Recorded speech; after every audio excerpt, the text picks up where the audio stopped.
dalam makna masyarakat ya, tapi juga mereka mewakili publik. Siapa? Elit. Jadi sebenarnya yang wajib ditatar Pancasila itu Elit. Istana sama Senayan. Elit ya? Itu wajib itu. EG. Itu tidak cukup 124 jam, bisa 248 jam. Itu untuk mereka ini penting karena mereka membawa amanah publik, kan? Yang kedua, Talk with adalah program saya bertemu dengan semua orang. Ya, baik orang biasa aja maupun yang katanya hebat, keren, tokoh, whatever. Talk with buat saya berbeda dengan talk to. Dan era media sosial telah membuat kita lebih banyak talk to ketimbang talk with.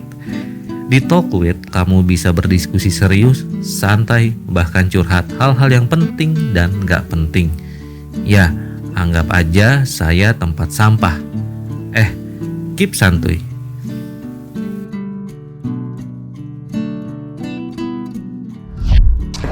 Assalamualaikum warahmatullahi wabarakatuh. Jumpa lagi di channel saya ya. Hari ini kita bersama Kang Ubed atau Ubedillah Badrun. Kita akan ngobrol soal Pancasila nih Bang Ubed nih. Kalau tentang Bang Ubed pasti semua udah pada tahu Ini. dong, akademisi gitu. Ini hari 1 Juni ya teman-teman. Jadi Oke. ini kita akan ngobrol tentang Pancasila karena ini adalah 1 Juni yang melalui Perpres berapa itu udah diputuskan sebagai hari lahir Pancasila dan libur teman-teman. Kang Ubed, kan Ya. sampai hari ini masih banyak ya perdebatan Pancasila itu 1 Juni, 22 Juni atau 18 Agustus. Itu esensial nggak sih soal itu? Kang Ubed? itu nggak esensial, nggak substansial. Karena yang substansi justru adalah bagaimana implementasinya kan. Saya sih melihat 1 Juni itu adalah episode Hari Pancasila lah, bukan hari lahirnya. Oh, hari Pancasila. Jadi Hari Pancasila itu maksudnya adalah antara tanggal 29 Mei sampai 1 Juni itu adalah episode perdebatan, episode diskursus tentang bagaimana para pendiri bangsa ini merumuskan dasar bernegara. Karena untuk menjawab pertanyaan Rajiman kan, Iya. kira-kira kalau kita merdeka dasar negaranya apa? Maka ada Muhammad Maka ada Yamin. Muhammad Yamin, ada Supomo, ada Soekarno dan seterusnya. Dan kemudian kalau secara teks yang sekarang disebut Pancasila, dari sila ketuhanan sampai keadilan itu ada di dalam pembukaan Undang-Undang Dasar 45. Dan yang ada sekarang. iya, Undang-Undang 45 itu disahkan 18 Agustus 45. Jadi sebetulnya secara proses diskursusnya itu dari 29 Mei, 1 Juni, lalu kemudian berakhir dengan terbentuknya Panitia 9, lalu mereka kemudian memutuskan Piagam Jakarta, lalu kemudian ketika Indonesia merdeka 17 Agustus, besoknya baru rapat Panitia Persiapan Kemerdekaan Indonesia yang memutuskan 18 Agustus. 18 Agustus itu memutuskan pembukaan Undang 45 sebagai pembukaan di dalam konstitusi kita. Dan itulah Pancasila yang sekarang. Itu. Jadi kita nggak usah mempertentangkan lah antara Yang 1 tanggal Juni yang dengan- mana. Iya, tanggal. Yang penting bahwa betul 29 Mei sampai 1 Juni adalah proses bagaimana kita menggali, merumuskan Pancasila. Artinya meskipun yang 1 Juni, 22 Juni sama 18 kan beda-beda tuh ya. Beda-beda ya, biarin aja. Tapi kalau yang diakui kan sekarang yang 18 gitu kan. Iya, secara legal 18 Yang 18 Agustus kan. yang sekarang dipakai ya. Ketuhanan Yang Maha Esa, kemanusiaan adil dan beradab, persatuan Indonesia. Ini harus hafal juga nih kan. Kerakyatan yang dipimpin oleh hikmat kebijaksanaan dalam peraturan lalu baru keadilan sosial bagi seluruh rakyat Indonesia. Nah, Kang Ubed, kita bicara soal pelaksanaan dari Pancasila Nah, sekarang iya. kan yang lebih penting kan itu kan. Betul. Sebenarnya kan bukan Pancasila yang mana kan gitu. Betul. Bahwa pemerintah sudah menetapkan 1 Juni ya pasti ada pertimbangannya. Yaitu kalau perspektif saya adalah kekuasaan saat ini. Iya. Ya mungkin menganggap yang Pak Soekarno lah yang lebih layak. Iya, Padahal iya. sebelumnya ada Muhammad Yamin dan Pak Supomo gitu. Iya, Jadi iya. sebenarnya hanya masalah itu aja. Tapi pelaksanaan Pancasilanya yang kita lihat kan sekarang apakah sudah sesuai dengan yang 18 Agustus itu? Masih jauh panggang Nah, dari itu api. dia. Karena kalau kita lihat sebenarnya Pancasila itu secara sederhana ya menurut saya ingin agar bangsa Indonesia adalah bangsa yang religius. Ingin agar bangsa Indonesia adalah bangsa yang menghargai hak asasi manusia. Ingin agar bangsa Indonesia adalah mengutamakan persatuan. Ingin agar bangsa Indonesia adalah bangsa yang demokratis dengan permusyawaratan. Lalu yang keempat adalah ingin bangsa kita menjadi bangsa yang konsen pada keadilan, baik keadilan hukum maupun keadilan sosial dan ekonomi. Jadi saya kira itu poin-poinnya. Nah, yang menarik adalah apa kabar hari ini? Ya masih jauh lah. Masih jauh ya. Bangsa yang religius enggak juga, ya kan? Karena Bangsa yang masih- menghargai hak asasi manusia enggak juga. Indeks hak asasi manusia kita 2,9 misalnya. Lalu bangsa yang bersatu enggak juga. Sekarang Polarisasi di polarisasi mana-mana. terjadi di Bahkan mana-mana. kita udah kehilangan satu provinsi. Itu dia. Itu kan Aceh juga sempat, Papua ada. Ada juga yang RMS macam-macam kan. Ada PR persatuan kita masih besar. Ditambah lagi sekarang ada bensin yang mengompori kohesivitas sosial kita rusak. Misalnya buzzer RP dan lain-lain itu kan saya kira itu Ada yang ingin bensin itu. memecah belah. Nah, bahas aja. Kira-kira itulah ya masalahnya. Ya. Jadi lalu kerakyatan yang dipimpin oleh hikmat kebijaksanaan dalam permusuhan Musyawaratan perwakilan. Itu kan konsep demokrasi, Mas. Musyawarah untuk mufakat. Musyawarah mufakat, tapi kalimat awalnya adalah kerakyatan. Kerakyatan dulu. Kerakyatan itu artinya kita memang memilih jalan demokrasi. Nah, indeks demokrasi kita buruk sekarang. Jadi ya praktek politik kita juga buruk. Itu sila keempat. Sila kelima apalagi ada gap sosial yang luar biasa. Bayangkan 4 orang terkaya menguasai 100 kekayanya juta. sama dengan 100 juta penduduk Indonesia. Itu kan juga ada gap yang luar biasa dalam sisi keadaan sosial ya. Jadi secara implementatif sebenarnya nggak seperti yang kita bayangkan, masih jauh panggang dari api lah. Dan lebih substantif lagi sebetulnya para pendiri bangsa ini memang cerdas sekali menurut saya, dan mereka berpikir sangat genuine ya, bahwa mereka merumuskan sesuatu yang penting itu dengan satu tradisi dialogis yang luar biasa, perdebatan intelektual yang kuat kan antar tokoh ya pada masa itu, dan itu menunjukkan bahwa para pendiri bangsa kita memang sangat intelektual dan tidak anti intelektual gitu, bekerja untuk kepentingan lebih besar tapi dengan cara-cara sangat intelektual. Kalau hari ini saya nggak tahu tuh Mas. Intelektual atau enggak? Ya, itu pertanyaan sebenarnya untuk para akademisi ya. Iya itu gitu. Di mana posisi akademisi di tengah bangsa yang carut marut ini? Nah, karena Kang itu Ubed kan- ini akademisi. Iya kan, sebagai akademisi saya menjalankan fungsi-fungsi intelektual lah kira-kira. Iya. Kang Ubed ini hal lain sebenarnya. Saya tertarik dengan pasal 4 sebenarnya. Sila Kerakyatan, keempat. Sila keempat ya, kerakyatan itu dan musyawarah untuk mufakat. Ya, sekarang tuh kesannya ya, mungkin sejak Orde Baru ya kalau kita bisa katakan mufakat untuk musyawarah. Jadi kalau di RT misalnya itu udah sepakat dulu tuh para ketua RT dan pengurus atau kelompok-kelompok tertentu, ya kita naikin iuran warga gitu. Baru kemudian mereka udah sepakat dulu naikin iurannya, baru diundang rapat RT. Iya. Baru dilemparkan itu, padahal hasilnya udah ada. Gitu. Iya, Nah, iya. ini kan namanya mufakat untuk musyawarah. Mufakat dulu sebelum musyawarah. Nah, kayak gini apakah benar gitu kan? Nah, itu di Iya, level RT, saya yakin di level Iya, nasional it happen. Ya itu nggak benar Mas. Nggak benar. Jadi sila keempat itu yang saya yakini ya, tafsirnya ada dua Mas. Ya. Pertama adalah tafsir bahwa proses pengambilan keputusan melalui jalan demokrasi, karena kerakyatan itu artinya bisa di situ demokrasi langsung, one man one vote. Yang kedua adalah proses demokrasi mengambil keputusan dengan cara deliberatif. Demokrasi deliberatif lah.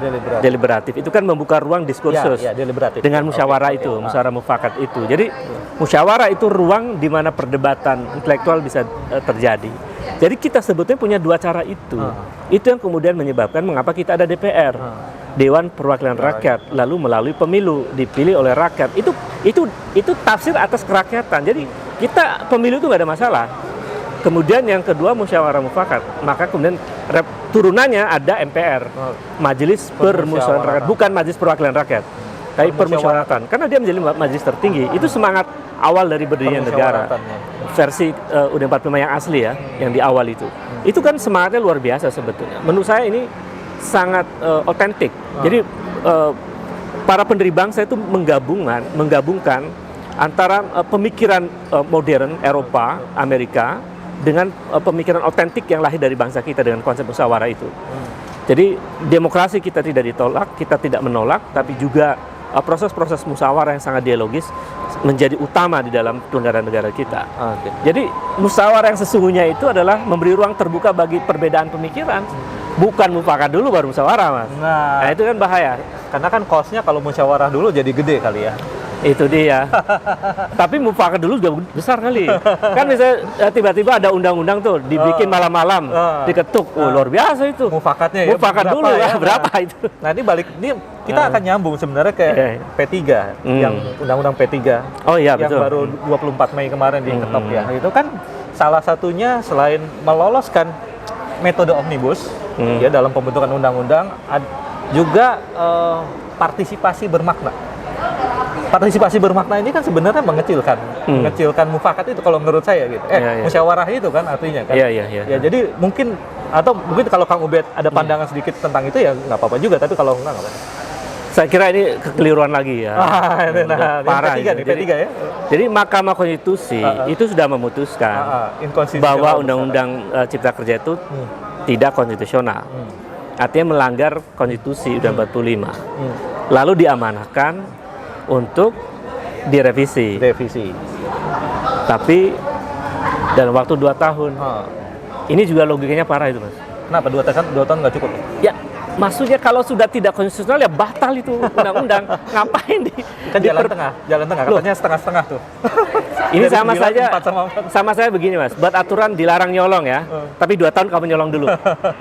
Iya. Logis nggak tuh? Kan parah. Kamu dilarang ngambil barang ini. Tapi saya kasih waktu 2 tahun silakan ngambil barang. Kan kacau itu. Jadi secara logika hukum dan rasionalitas umum menurut saya itu keliru. Jadi kalau Mahkamah Konstitusi sudah memutuskan tidak konstitusional, ya batal demi hukum. Jadi Undang-Undang Omnibus Law itu batal itu.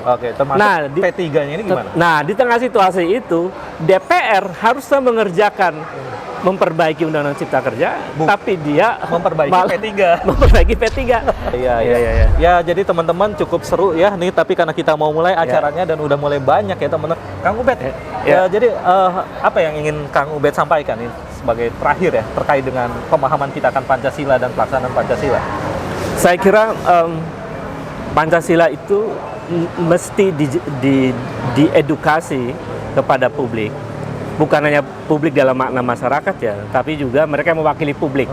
Siapa? Elit. Jadi sebetulnya yang wajib ditatar Pancasila itu elit. Istana sama Senayan. Elit ya? Itu wajib itu. EG. Itu tidak cukup 124 jam, bisa 248 jam. Itu untuk mereka ini penting karena mereka membawa amanah publik, kan? Yang kedua, proses sosialisasi Pancasila itu mesti dengan cara dialogis. Ada proses rasional di situ. Kelemahan terbesar kita, mengapa kemudian Pancasila itu tidak implementatif? Karena tidak memiliki argumen kokoh mengapa kita berpancasila.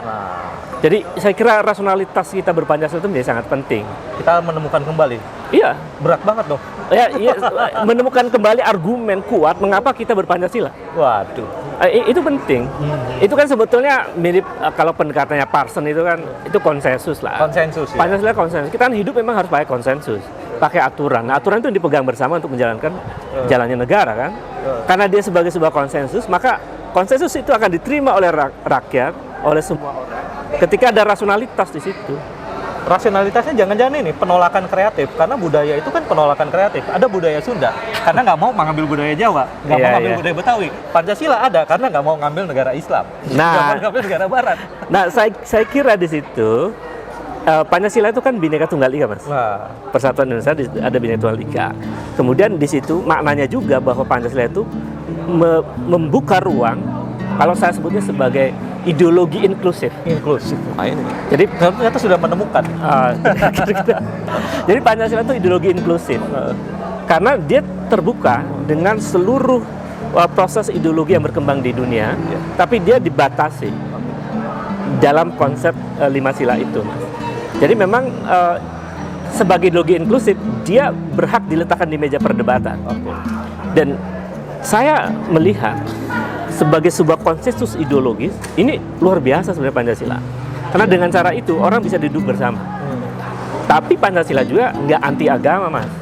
Ini yang seringkali keliru. Seolah-olah kalau berpancasila tuh anti agama itu. Kan enggak. Pancasila sejak berdirinya, sejak dibuatnya oleh Panitia 9 ya. Di situ kan tokoh-tokoh agama semua itu banyak kan. Ada Soekarno, ada Agus Salim, ada Wahid Hasim, ada siapa? Kar Muzakar ya. Ada Ahmad Ramis dan lain-lain. Saya kira semangatnya itu memang ketika Panitia 9 merumuskan ada 7 kata itu kan artinya menghargai agama mayoritas. Tapi ini penting nih, Mas. Mengapa para ulama masa lalu pada awal membuat dasar Pancasila itu rela menghapus 7 kata? Itu adalah teladan toleransi paling berharga di Republik ini, bahkan di dunia. Iya, iya. Jadi kalau mempertanyakan toleransinya umat Islam, itu Ya, tapi pertanyaan. itu sudah sering kita bahas ya. Iya kan? Jadi Ya, itu intinya sudah adalah luar biasa kan? Ideologi yang inklusif ya. Inklusif.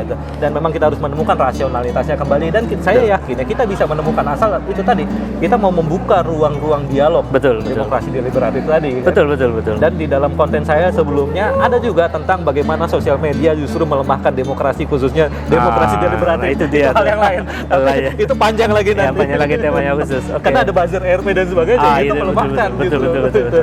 Oke teman-teman, Oke. Kang Ubed terima kasih banyak Sama-sama. waktunya ya. Semoga bermanfaat. Wassalamualaikum warahmatullahi wabarakatuh. Waalaikumsalam.